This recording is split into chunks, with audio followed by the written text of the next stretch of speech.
O DNA dela apareceu por mais de 40 cenas de crimes diferentes e espalhado por mais de 3 países: Alemanha, França, assassinatos, roubos, invasões, furtos de veículos. Mas havia um problema: ninguém sabia quem era ela, ninguém sabia de onde era ela. Não existia uma foto, não existia nenhum rastro a não ser o seu DNA.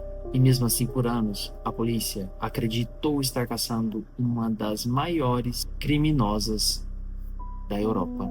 Ela ficou conhecida como o fantasma de Heilbronn, a mulher sem rosto, até que investigadores descobriram algo impossível: ela nunca existiu de verdade. Olá, meu nome é Célio Ferreira e esse é o Indício Real. O primeiro vestígio. A história dela começa em 1993, a cidade alemã de Idar Oberstein. Uma mulher de 62 anos, Lieselot Schenger, foi encontrada morta dentro de casa.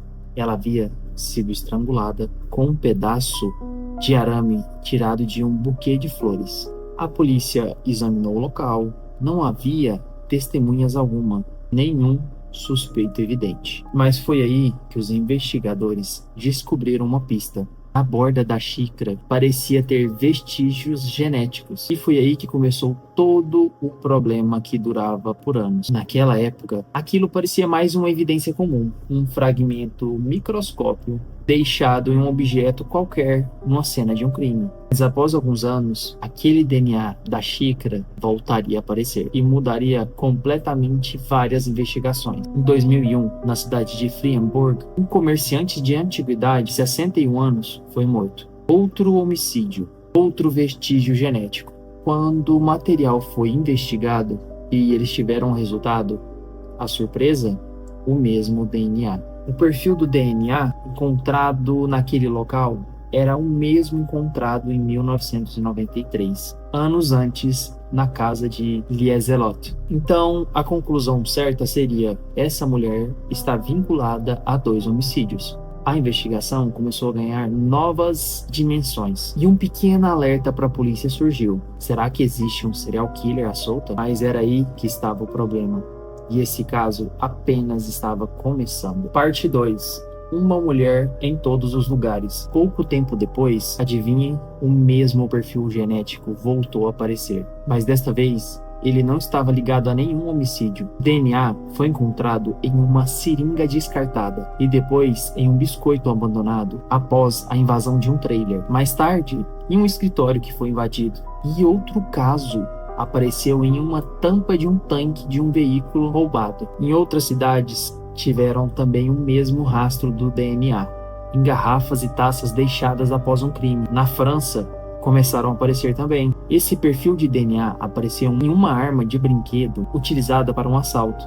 E na Áustria, começou a aparecer o DNA em ocorrências de invasão e furtos. E também em Worms, na Alemanha, foi localizado o DNA em uma bala ligada a uma tentativa de homicídio. E a lista não parava de crescer. E quanto mais o DNA aparecia, menos fazia sentido. Que tipo de criminosa seria essa que apareceria em homicídios, tentativas de roubos, furtos, vazões? As ocorrências não tinham nenhum padrão sequer evidente. Os investigadores perdiam a cabeça porque não tinha uma lógica. Não havia uma assinatura, não havia um método específico, não havia motivação clara para os crimes. A única coisa que havia era o seu DNA. Sempre aquele mesmo DNA. Conforme os vestígios iam se acumulando, a investigação atravessou fronteiras: Alemanha, Áustria e França. E aquele perfil aparecia vinculado a diversos crimes cometidos por diversos anos em diferentes cidades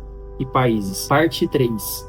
Mulher sem rosto. Alguns suspeitos daqueles crimes que foram cometidos foram pegos e ninguém sabia de quem era esse DNA. Não havia uma testemunha concreta. Determinados crimes, as testemunhas falavam que era um homem. Não existia imagem da suposta criminosa. Não existia nenhum suspeito que batesse com aquele DNA. E é literalmente como se ela tivesse em todo lugar e em lugar algum. Foi aí que a imprensa começou a chamá-la de A Mulher Sem Rosto, o fantasma de Heilbronn. Durante algum tempo, foi adotado tanto pela polícia quanto pela imprensa a hipótese de uma criminosa extremamente experiente, e isso, para eles naquele momento, parecia plausível. Talvez ela trabalhasse com grupos diferentes. Talvez fosse uma cúmplice invisível. Talvez ela soubesse como se camuflar das investigações. Mas aí havia uma possibilidade que começou a ser questionada. Talvez aqueles crimes realmente não tivessem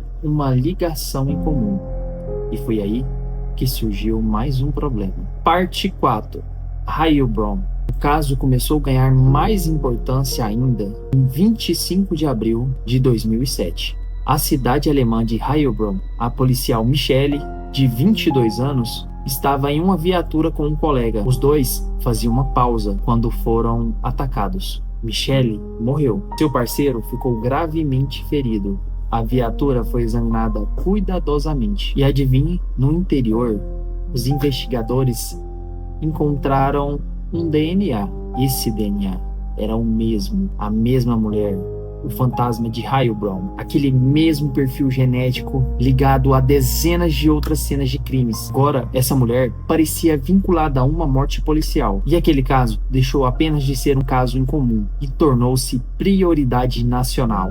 Equipes especializadas passaram a cruzar informações novamente. Investigadores de diferentes países começaram a correr atrás para tentar descobrir quem era essa mulher, como ela conseguia atravessar tantos lugares sem ser descoberta. Todos falavam de fantasma. Uma coisa é certa: fantasma não deixa DNA. E aquela mulher parecia deixar vestígios em todos os lugares. Com o passar do tempo, a própria quantidade de evidências começou a enfraquecer a teoria principal, porque os crimes não seguiam uma lógica clara. Os suspeitos não faziam grupos consistentes. As localidades eram realmente distantes uma da outra. As circunstâncias variavam completamente. Às vezes, até chocavam a data de crime. Parte 5. A contradição. Em alguns casos, o DNA era ligado diretamente ao crime. Em outros casos, aquele mesmo DNA aparecia em lugares que não parecia possível de estar ali. Foi aí que começou uma outra questão. Como essa mulher conseguia atravessar esses ambientes, nunca ser identificada, sem testemunha? Ninguém que consiga reconhecê-la. Para a polícia, até então, aquele vestígio genético parecia responder todas as perguntas. O DNA dela estava lá. Então, isso era verdade. Ela cometeu aquele crime. Mas como pode o DNA sempre estar lá e a mulher não? Parte 6. O ponto de virada. Foi aí que, em 2009, uma ocorrência aparentemente simples mudou completamente o rumo dessa história. As autoridades tentavam localizar um solicitante de asilo. Durante o processo da polícia, o material genético dele foi coletado. Aí veio a virada. O DNA dele acusou um outro DNA, o da Mulher Sem Rosto, o fantasma de Heilbronn. Aquele perfil parecia com o fantasma de Heilbronn. A situação não fazia sentido. E foi aí a primeira vez que a pergunta dos investigadores mudaram, pois até então os investigadores tentavam descobrir quem era a mulher, quem era aquela pessoa que estava presente em todas as cenas de crimes. Agora, a pergunta não era essa mais, era de onde estava surgindo esse DNA. E os investigadores começaram a vasculhar entre eles o que eles poderiam estar fazendo em comum em todas as cenas de crimes. E eles começaram a investigar algo aparentemente banal, algo utilizado praticamente em todas as cenas de crimes: os cotonetes. Foi aí que, em março de 2009, a investigação começou a chegar em uma conclusão, e uma conclusão constrangedora: o fantasma de Heilbronn nunca existiu. O DNA presente em diversas cenas de crimes já chegavam com a polícia nos cotonetes. Parte 7. A verdade. O problema foi que os cotonetes em uma fábrica foi contaminado por um material genético durante aquele processo de fabricação. E aquela mulher, procurada durante anos, não era uma profissional do crime. Ela não era uma criminosa internacional. Não era uma serial killer invisível, igual eles pensavam. Aquele perfil genético pertencia a uma mulher que trabalhava na fábrica dos cotonetes que a polícia utilizava nas cenas dos crimes. E os vestígios microscópicos de células humanas haviam sido transmitidos para o cotonete involuntariamente. Os cotonetes eram esterilizados, mas isso não significava que ele iria limpar todo o DNA dele. Como os exames forenses eram muito sensíveis, então qualquer mísero rastro de DNA iria ser detectado. E esse resultado foi uma situação quase inacreditável para a polícia. E foi aí que a ficha caiu. Várias cenas de crimes, os investigadores já utilizavam cotonetes contaminados com o DNA de uma funcionária de uma fábrica. Depois, com os testes, eles confirmaram, realmente foi isso. Mesmo perfil feminino e aparecia novamente. E foi aí que a ficha caiu. As evidências não solucionavam aqueles crimes. As evidências apenas criaram uma mulher sem rosto, uma criminosa impossível, ou seja, o fantasma de Heilbronn foi involuntariamente criado pela investigação. Fica um adendo, o fantasma de Heilbronn não provou que a análise de DNA é inválida e nem que a ciência forense deve ser ignorada, pois o DNA é uma ferramenta extremamente útil para captar DNAs em cenas de crimes. É muito importante para a investigação. Parte 8. O que realmente deu errado? O problema realmente estava em outra etapa.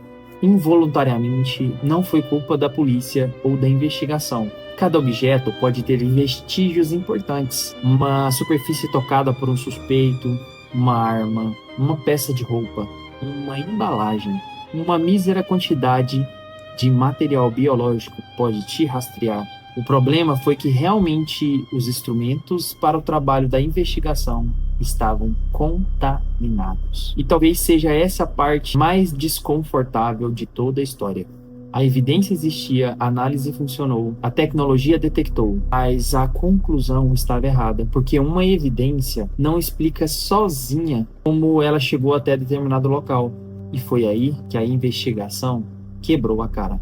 Com essa descoberta, especialistas foram obrigados a observarem com mais atenção risco de contaminação humana em materiais sensíveis utilizados para a polícia, principalmente para coletar evidências. O impacto forense para a época. Então, esse caso se tornou referência nacional, não pelo erro, mas pela lição que ele deixou, porque as investigações realmente exigem bastante cuidado. Agora, essa história resumida. Durante anos, os investigadores buscavam uma mulher que parecia estar em todo lugar ao mesmo tempo.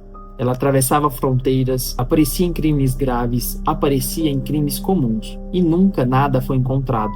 Nenhuma foto, nenhum rastro, a não ser o seu DNA. A resposta concreta seria: a gente tem o DNA.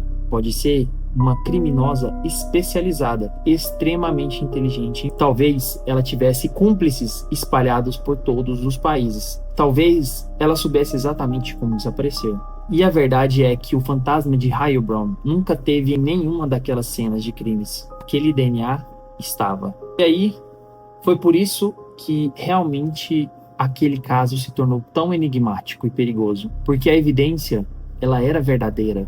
A ciência não mentiu. A investigação encontrou o DNA. O laboratório encontrou o real perfil genético. O problema era que eles já levavam esse perfil genético com o cotonete. Talvez a principal lição desse caso é que a tecnologia te ajuda a encontrar respostas, mas não existe nenhuma ferramenta que elimine a necessidade de fazer perguntas. Porque para pensar como seria possível uma mulher atravessar países, cometer crimes diferentes e jamais ser identificada. O perfil genético parecia responder todas as perguntas e criava uma pergunta ainda maior. E se realmente esse DNA tivesse presente e a mulher não? Durante anos, talvez essa seja a principal lição desse caso.